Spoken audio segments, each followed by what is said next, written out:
Individualism. What is that? Oh, God, is that hard.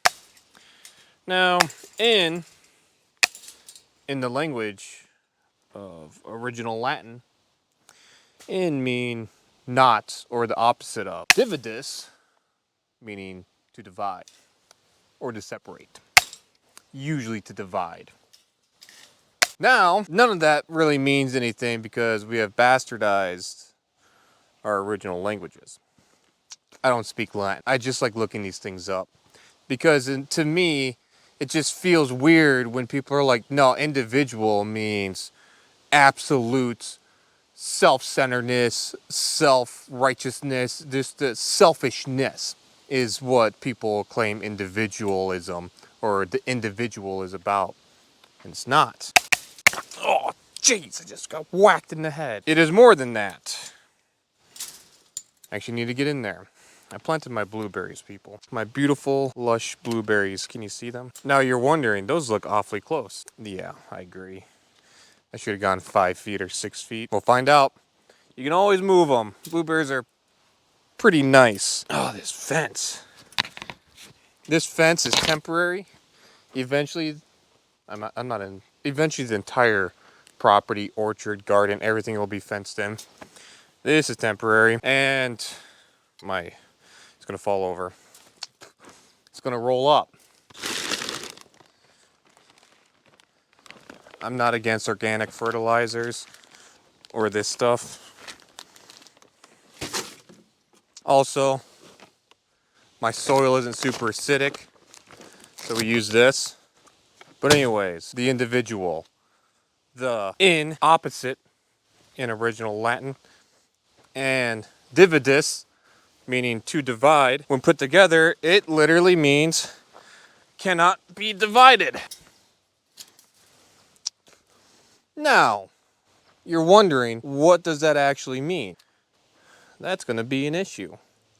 We'll fix that after we're done making the video. To me, that means exactly what individual means, or individualism means. And what does individualism mean? It means community. It means exactly what trying to find the word. It exactly means indivisible. Now, before the pledge had under God, indivisible under God. It was just one nation, indivisible, for justice. I can't believe I actually forgot the Pledge of Allegiance. But anyways, indivisible, individual, individualism.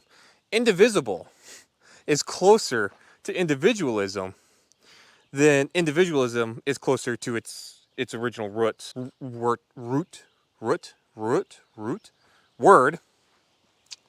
in Latin. Now you're going to argue English isn't actually Latin. Yes, you got me. It is not. It is Germanic grammar and sentence structure and 60% Latin. So it really is Latin. Oh, but real Latin is actually Spanish and French and Italian. The love or romance languages or whatever they call them, which just destroys actually what Latin was. Once again, not a historian. When you try to get into the root meaning of things, you've got to go backwards. And to go backwards, you've got to read some history and where these things kind of come from. Now, obviously, you got separatius or whatever it is in Latin that means what we would consider individual now. I'm an individualist. I'm a big believer in individualism. In the core original sense of what it actually means is that one strong self makes a strong community. If everybody in the community is strong, then you have a strong community. If you have a bunch of weak people in a community that doesn't believe in individualism, that doesn't believe in working on themselves, that doesn't believe on knowing the knowledge of gardening, you've got just a bunch of mucus slop. You've got a bunch of slimy logs. They're just useless. The whole entire community, the whole entire nation, the whole entire world becomes useless to each other because you've gotten rid of the core identity of what individualism is. You get a Marxist society. It's about destroying community and destroying the way that people are meant to be, which is individual. That was a good rant. I like that. Anyways, how does that work into being prepared? How does that work into a survival mentality? How does that work into bettering the ground that is underneath your feet? Well, once again, how are you as a separate person going to know all that stuff if you don't work as an individual? Does that make sense? I don't even know if that made sense to me. I just try to go Aristotle on myself. Break it down. When the plane loses compression, or not compression, loses pressure, you're losing oxygen, right? Air's leaving the craft. And you're, whatever, 20,000 feet in the air, there ain't no oxygen. So those little things pop out, right? I've never had this happen. But obviously, if you've ever been on a plane, they tell you to put your mask on first. They tell you to put your mask on first because in order for everybody, the person next to you to survive, you've got to have your mask on, because let's say that person's a young person or they're asleep when it happens.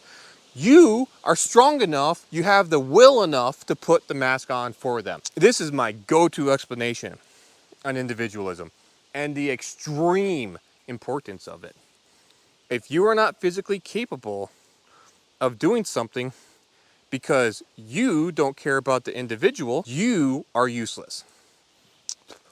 Individualism doesn't mean that you only care about yourself, that you are super selfish, you only care about the immediate vicinity around you within your arm's length. No. Individualism means that you care about you and other individuals within your community. And people are going to argue with me. I've had people argue this. And that's where I have to go and find my evidence before I even research any of this. This is what I believed. The individual is far more important than just about anything else. Because when you are strong, like you yourself, your selfish self, just you, are strong, capable, you can walk, you can speak some amount of proper language, you can do some amount of proper arithmetic, and your hands and your feet work, you can help other individuals. Weird how that works. And if that other individual is also fully capable, and maybe even more capable than you, they might be able to help you in return because you have understanding of individualism. This creates community. That is everything. Strong families working together, strong groups working together. You know what ends up happening? You create strong nations. Rome brought together a bunch of nations that they fought, ruled over, conquered, and made them work together under a unified ideology. That's power. That's important. Now, did they do it in the most humane way possible? No. Did they do it better than what the Persians did? Yes. Did they do it better than what the Ottomans did? Yes. Same people, by the way. Nevertheless, Rome conquered Greece, right? The whole Greek, the Athenians, all of them, pretty much. I'm 99% sure what I just said is true. And they took all the really cool stuff that the Greeks were doing, and they basically claimed it as their own in a lot of cases, not always. Historians, you can correct me on this, I like to believe that they took 90% of the stuff that they liked about Greece and claimed it as their own. 10% they were like, oh yeah, we got this from the Greek. And they took all the bad stuff that the Greeks were doing, kicked it out. They went into the Germanic tribes, the barbarians. They actually did that. So when we make fun of somebody for stuttering, it most likely comes from the Romans that made fun of the way that the Germanic tribes spoke. I almost said German tribes, but they weren't Germans. The Germanic tribes spoke in their language to the Romans, sound like ba ba ba ba ba. They made fun of them. That's where barbarian comes from. They didn't actually completely conquer that Germanic area within the map, the Germanic tribes, all of them.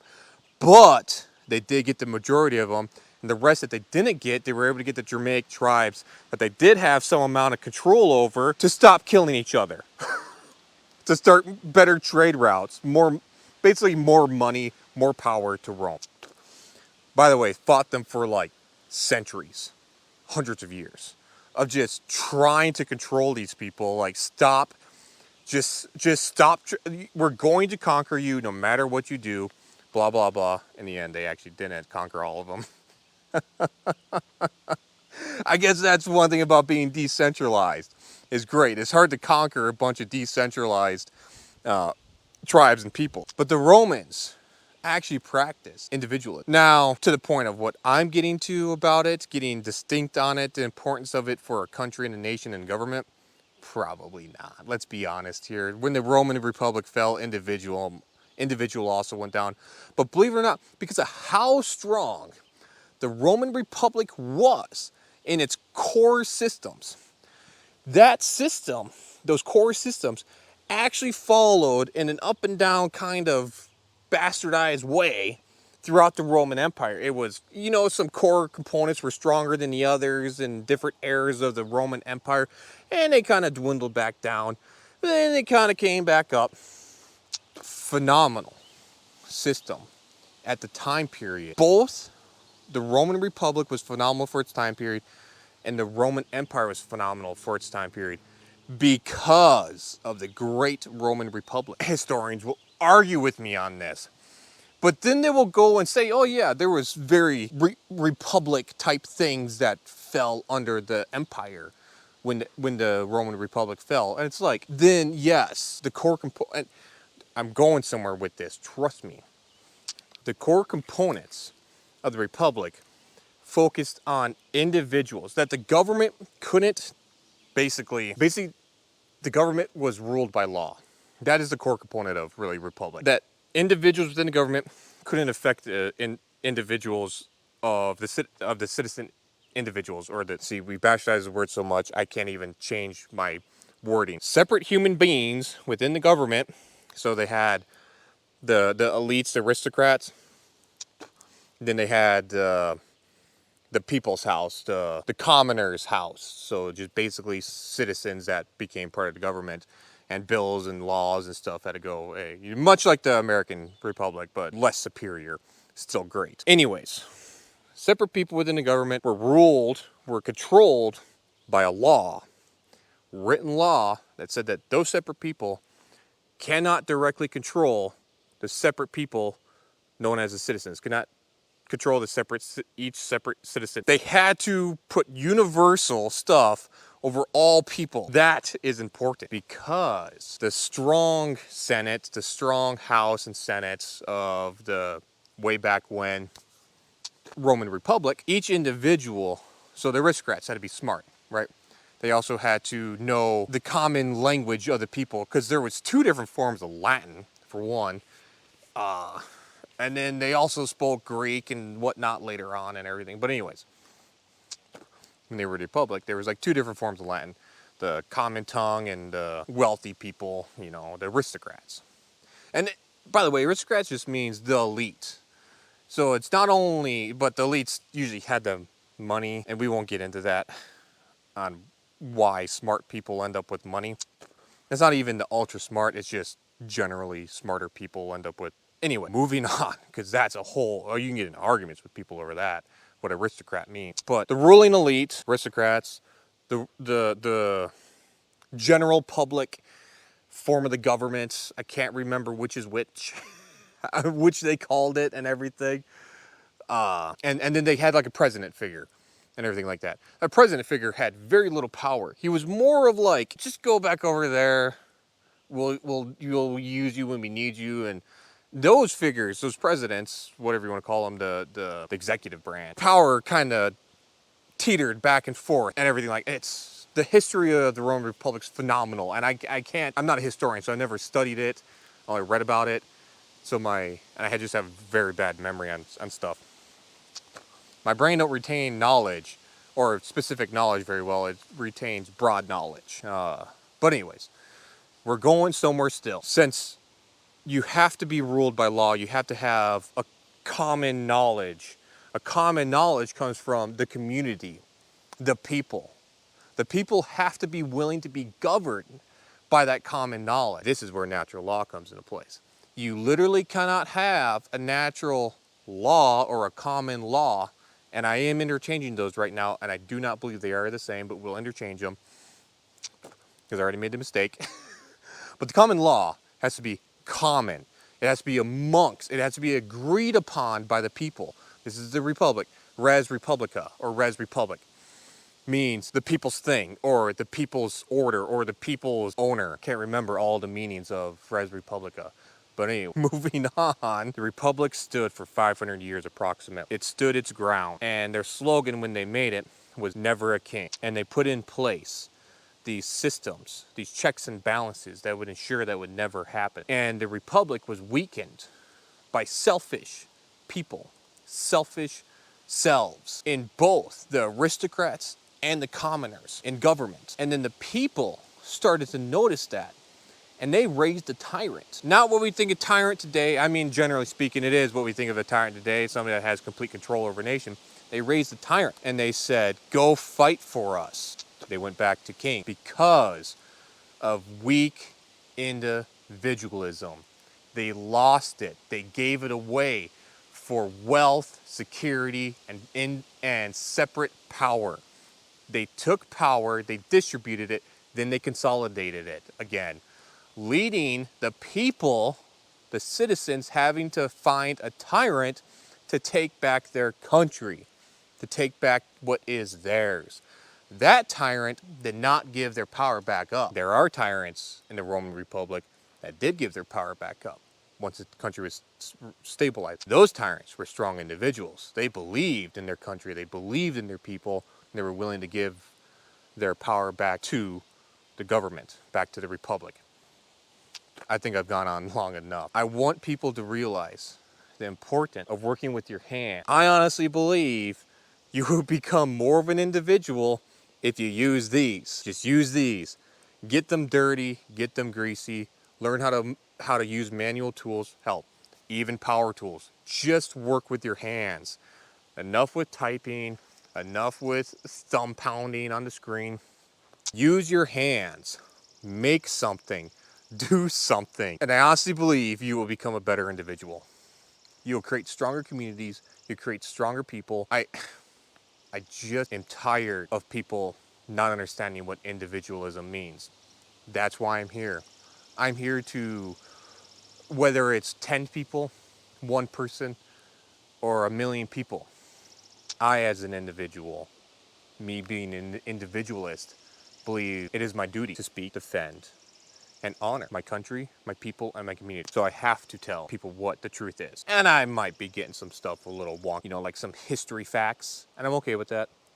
I'm okay with being wrong with certain things. For the most part, I am not wrong on what individualism means. And you could be like, oh no, that's what you think. And it's like, yeah, okay, it is what I kind of think. It is my opinion and everything, but at least my opinion has some historical context to these words. And it's like, oh, it's just words. Just give it up. No. I will not give up Republic. I'll not give up Republican. I'll not give up individual. I'll not give up individualism. Those are core words to the belief that has made one of the greatest countries in the history of mankind. Alexander the Great would be jealous. He would be jealous of this great country. Just to let you know, most people are actually jealous of all of this. They're jealous of the Republic and they want to erode it. They're coming, they have been, and they will continue to erode the Republic because they don't believe in the individual. They don't believe in individualism. They think it's, God, I hate this word, toxic. They think it's inhumane when individualism has created some of the most humane outcomes ever, globally. I better stop before I get myself in trouble. But you know what I mean. I believe this is a republic. I believe this republic's ruled by law. And some people are like, oh, well, you think North Korea, republic of whatever they call themselves? No, that's not a republic. Republic is ruled by natural law. Republic is ruled by a common law. It's ruled by something that the people have agreed upon. Oh, but I didn't agree upon. I didn't sign anything. Yeah, we can get into Jefferson wanting to rewrite every constitution every 19 years, blah, blah, blah, whatever. That's not the point. This is why I say natural law. There is some higher thing that comes down and trickles down to humans. It's why snakes show up when there's a lot of mice. It's why fox show up when there's a lot of rabbits. It's a natural order of things. It just happens. This is where natural law comes from. We are ordained by it, by whatever sprinkling of the universe and organizing of the atoms and the subatomic particles that bring it's natural law. It's natural for me want to speak to my children. It's natural for me want to speak to people. It is natural for me want to hunt things. It's natural for me want to fish. It's natural for me want to pick berries off a bush and eat them. These are natural. It is a natural thing to want to defend myself and my individual and my individuals within my community. That's natural. The Constitution is almost perfect. Almost. Will it ever be? Probably not. But it is the greatest. One of the greatest documents ever written. Another one is the Declaration of Independence. One of the greatest letters ever written. And I think every nation should have to read it. It should be taught globally. Anyways, you guys have heard me rant enough. Go out there garden, go out there hunt, go out there and fish, go out there spend some time with your families and your friends. Make a strong community. If you got friends that disagree with you on core components of your being, bye-bye. If you got friends that don't believe in a republic, bye-bye. I'm sorry. That's just how it is. You cannot change the mind of ignorant people. But anyways, see you guys next time.